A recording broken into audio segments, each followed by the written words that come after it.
En 2020, l'OS a conduit une étude visant à déterminer l'impact qu'a la valeur laitière sur les résultats d'abattage. Donc, pour ça, on a utilisé des données d'abattage issues des agneaux des éleveurs sélectionneurs, donc sur 5 ans. Les animaux ont été divisés en différentes catégories, donc valeur laitière faible, valeur laitière moyenne et valeur laitière forte.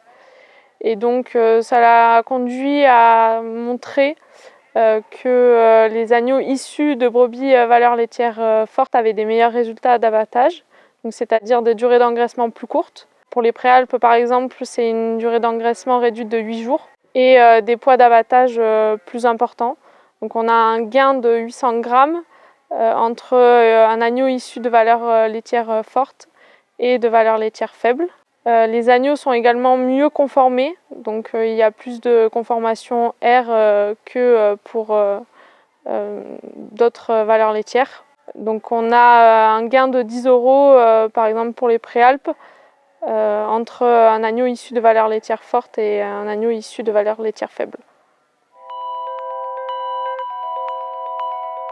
Donc, bonjour, Lionel Nicolas, je suis éleveur sélectionneur à Anse Préalpes du Sud.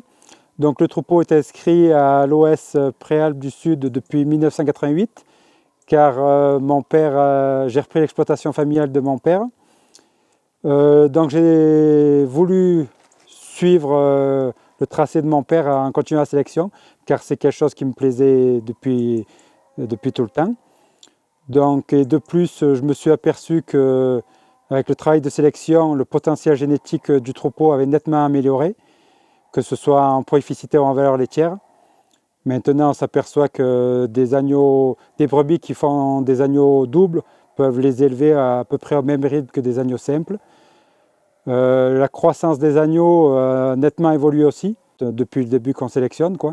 Le potentiel génétique des brebis est nettement amélioré aussi.